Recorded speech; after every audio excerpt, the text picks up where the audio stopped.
بسم الله الرحمن الرحیم. الحمد لله والصلاة والسلام على رسول الله وعلى آله وأصحابه أجمعین و من تبعهم بإحسان إلى يوم الدین. دوستان عزیز، سروران گرامی، السلام علیکم و رحمت الله و برکاته. دوستان، ما در رابطه به مسئله عزیز صحبت می کردیم که زمین قابل زندگی هست. خداوند زمین را آفرید و در قرآن کریم به او به لفظ ارض یاد می شود و ارض در زبان عربی به معنای زمین هست. خداوند متعال در قرآن کریم همین لفظ برای زمین چی کرده است؟ ذکر نموده است که خلق السماوات و الارض، خداوند آسمان ها و زمین را آفریده است و آفتاب و مهتاب آفریده است و خداوند شب و روز را آفریده است. این چیست؟ این موضوع زمین هست. مثلا در سوره الشمس اگر ببینیم خداوند متعال می فرماید اعوذ بالله من الشیطان الرجیم بسم الله الرحمن الرحیم والشمس وضحاها والقمر اذا تلاها والنهار اذا جلاها واللیل اذا یغشاها والسماء وما بناها والارض وما طحاها. 6 چیزها را خداوند یاد کرد. 6 مخلوقات خداوند یاد کرد. و الشمس و ضحاها، آفتاب و روشنی از او. و القمر اذا تلاها، مهتاب وقتی که بعد از آفتاب طلوع می کند. و اللیل اذا یغشاها، شب وقتی که همه چیزها را می پوشاند. و النهار اذا جلاها، روز وقتی که روشن می شود یا همه چیزها را روشن می سازد. و السماء و ما بناها، آسمان و چیزی که خداوند در او آفریده است. و الارض و ما طحاها، و زمین و چیزهایی که در روی زمین چی هستند، یعنی زمین هموار آفریده است و چیزهایی که در روی زمین قرار دارد. پس دوستا، هدف ما است که زمین قابل زندگی است. این بحث بسیار یک بحث وسیع هست که خداوند متعال به شکل اجمال یا به شکل مجمل این موضوع را در آیه 2 سوره زخرف یاد کرده است و همچنان در سوره نبأ هم یاد کرده است. در سوره زخرف خداوند متعال می فرماید که الذی جعل لكم الارض مهدا، و در سوره نبأ خداوند متعال می فرماید که الم نجعل الارض مهادا. پس کلمه مهدن و مهادن به یک معنا هست، یعنی او را در زبان فارسی ما چی میگیم؟ به نام گهواره یاد میکنیم. اینجا یک نوع تشبیه هست. خداوند متعال زمین تشبیه کرد به چی؟ به مهدن یا مهادن. مهد به معنای گهواره است که در اونجا یک طفل نوزاد چی می باشد؟ یعنی جای خواب از او هست. شب و روز در کجا می باشد؟ در همین گهواره خود می باشد.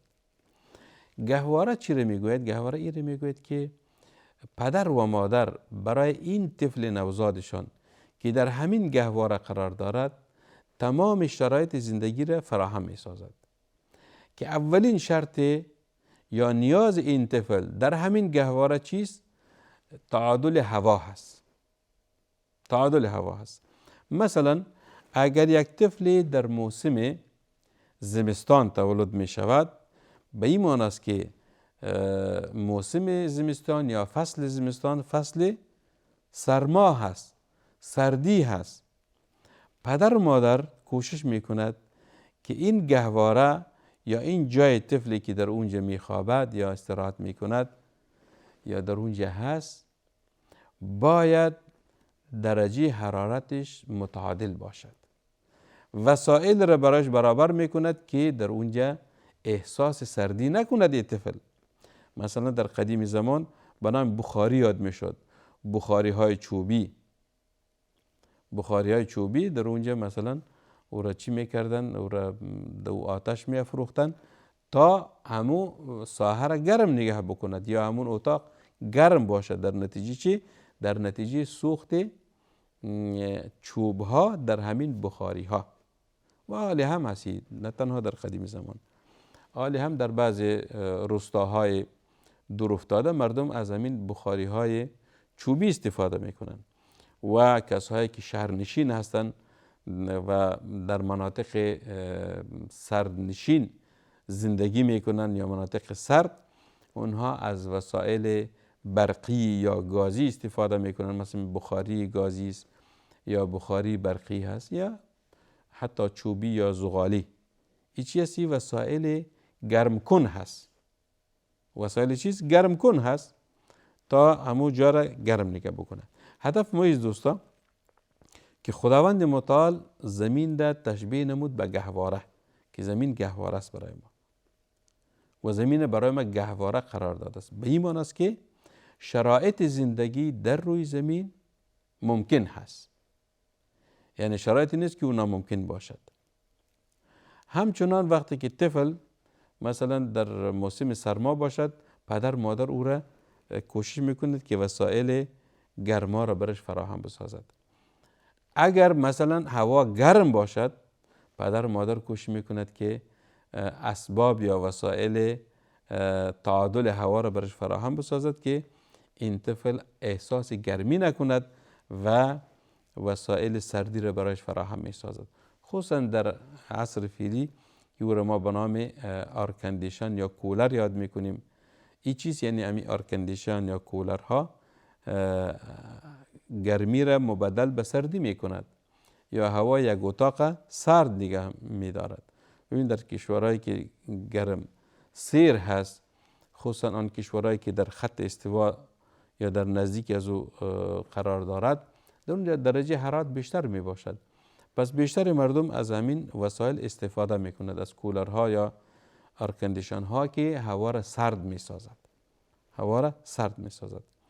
پس تعادل هوا ای از نیازهای بشر هست، نیازهای انسان ها هست که انسان ها باید در همین موضوع تعادل زندگی بکنند.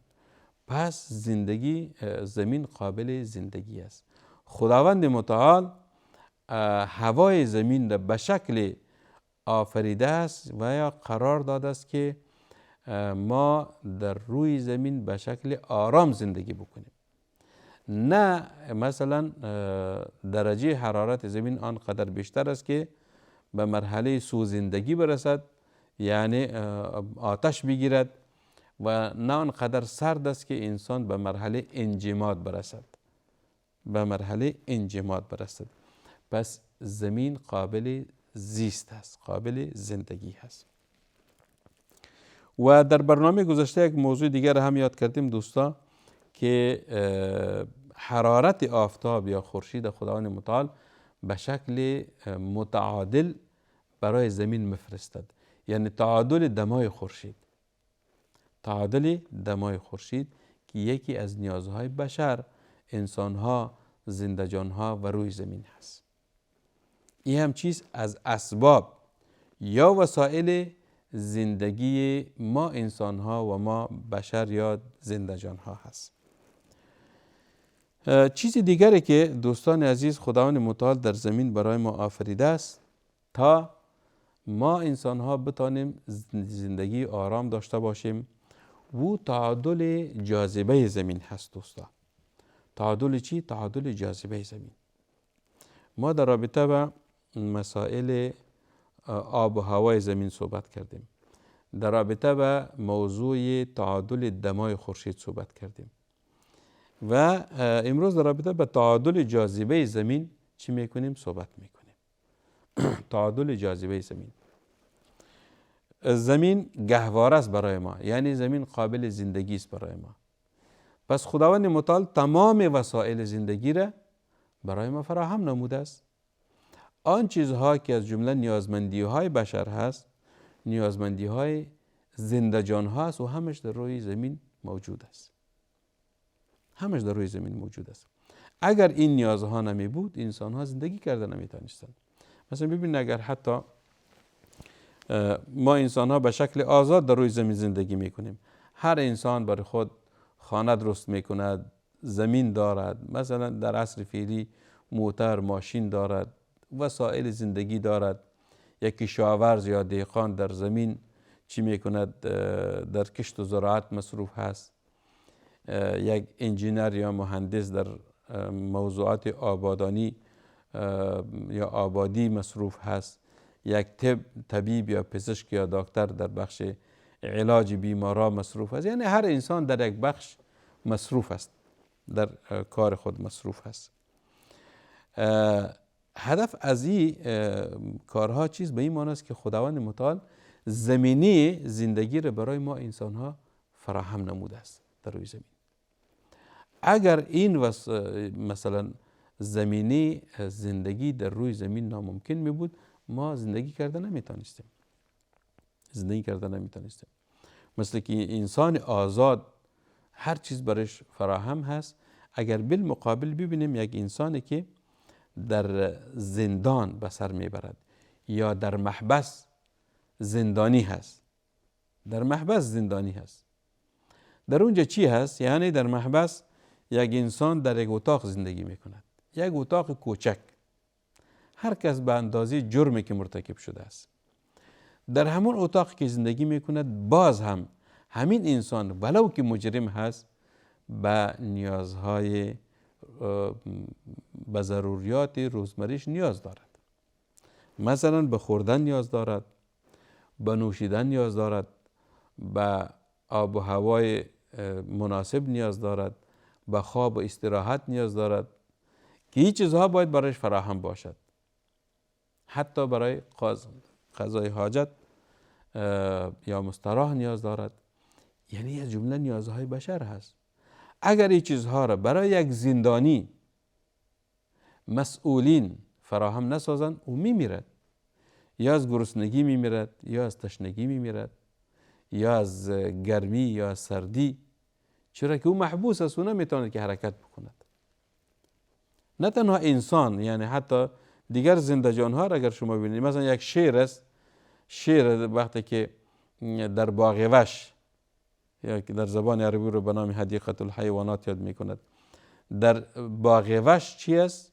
در باغ وحش اونجا او را بس در یک پنجره ها بسته میکنند، در اونجا می باشد، در یک پنجره می باشد که بعد از او بیرون نشود، یا در یک جای معینی می باشد. اگر برای همون شیر در همونجا آب ندهند یا مثلا گوشت غذا ندهند، او میمیرد، یا از گرسنگی میمیرد یا از تشنگی میمیرد. و یا مثلا اگر اونجا هوا بسیار گرم باشد یا بسیار سرد باشد، از شدت برودت یا از شدت حرارت میمیرد. پس در اونجا باید تمام وسایل زندگی برایش فراهم باشد، برای از این حیواناتی که در باغ وحش هستند. ما انسان ها در روی زمین زندگی میکنیم. خداوند متعال تمام نیازهای ما را برای ما فراهم ساخته است در روی زمین. آن چیزی که ما به او ضرورت داریم او موجود هست. یکی مسائلی است که او را ما مسائل روزمره میگوییم. خوردن هست، نوشیدن هست، خواب کردن هست، استراحت هست، خانه هست، این چیزهاست. این از جمله نیازهای روزمره ماست که ما انسان ها به او نیاز داریم. و یکی چیزهایی است که خارج از اراده ما انسان ها هست یا خارج از توان ما انسان ها هست. مثلا نظام کونی یا همین نظام فضایی که خداوند متعال آفریده است، آیا انسان ها میتواند او تغییر و تبدیل بیارد؟ نه خیر. خداوند زمین آفریده است، در یک مدار معین میچرخد که او را مدار زمین میگویند. خداوند آفتاب آفریده است، در یک مدار معین میچرخد. زمین سیاره است و آفتاب ستاره هست. خداوند کهکشان‌های را آفریده است که در مدارهای معین میچرخند و قرار دارند. پس این نظام خارج از اراده یا توان انسان ها است.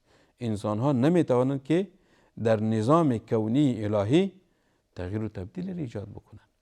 مثلا انسان ها نمیتوانند که زمین از مدارش بیرون بسازد، او را در مدار مهتاب قرار بدهد، یا آفتاب از مدارش بیرون بکند، او را در مدار مهتاب قرار بدهد. پس این چیز خارج از توان یا قدرت بشر و انسان و مخلوق است. انسان ها نمیتوانند که دو چی بکنند، دو تصرف داشته باشند. لذا خداوند متعال برای انسان ها محدودیت های معین را چی کرده است؟ بیان نموده است که انسان ها در همون محدودیت هاشون حرکت میکنند. یکی از این نعمت هایی که خداوند متعال برای ما در زمین قرار داده است، او را موضوع تعادل جاذبه زمین میگوید. ما در رابطه با تعادل دمای خورشید صحبت کردیم. تعادل جاذبه زمین، این هم یکی از نعمتهای خداوند است. تعادل جاذبه زمین، تمام نظام فضایی یا کونی که در فضا قرار دارد، ما هم زمین هم در فضا قرار دارد. اینطور نیست که زمین خارج است. زمین یک سیاره است که در مدار معینی در مجموع شمسی چی است قرار دارد. خداوند متعال بر زمین مدار معین را تعیین نموده است که در همون مدار خود هم میچرخد و در مدار خورشید و آفتاب هم میچرخد. این سیستم حرکت است که خداوند متعال ایره در نظام ستاره ها یا سیاره ها یا کهکشان ها آفریده است که هر کس یا هر از این اجرام سماوی در مدارهای خود باید چرخش داشته باشد. ولی خداوند متعال یک چیز مهمی را برای همین کائنات آفریده است، اگر ستاره هاست یا سیاره هاست یا کهکشان هاست، که او را قوه جاذبه میگویند. قوه جاذبه چیست؟ قوه جاذبه است که همین اجرام سماوی نه از همون مدارشان نه خارج شوند و نه نزدیک شوند، که خارج شدن را به معنای فرار میگوید. از مدار خود فرار کرد یا از مدار خود خارج شد. پس اگر این قوه جاذبه را که خداوند متعال در همین کائنات آفریده است، اگر قوه جاذبه نمی بود، تمام ستاره ها، سیاره ها، کهکشان ها از مدارشان خارج می شدن و فرار می کردن. چیزی که اونها را بسته کرده با هم دیگر، او چیز او را قوه جاذبه می گویند. و این قوه جاذبه یک قوه متعادل هست. تعادل قوه جاذبه در بین این چی؟ در بین این کائنات الهی و در بین این اجرام سماوی که خداوند متعال این همشه منظم ساخته است و با هم بسته ساخته است که باید از همون مدارهای خود یا مسیری که خداوند برشان تعیین کرده است از او باید فرار نکنن و دور نشوند. اگر فرار کرد و دور شد، او چیز او نقطه پایانی جهان هست که ما رو روز قیامت میگوییم دیگر این جهان به این حالت باقی نمیماند. هر چیز از مدار خود خارج می شود، نه خورشید در مدار خود میماند، نه آفتاب، نه مهتاب و نه آسمان هایی که ما رو میبینیم، همش در هم بر هم میخورد. نظام دیگری به میان می آید که روز قیامت هست که مؤمنان به بهشت میروند و کافران به جهنم میروند. دوستا، ما با آخر برنامه رسیدیم. با امید از که بهره برده باشین. خداوند متعال برای ما شما ایمان واقعی را نصیب بکند و خداوند متعال برای ما توفیق بدهد که اعمال را انجام بدیم که سبب رضامندی خداوند متعال می شود. و صلی الله و سلم و بارک علی سیدنا و نبینا محمد و علی آله و صحبه اجمعین. والسلام علیکم و رحمت الله و برکاته.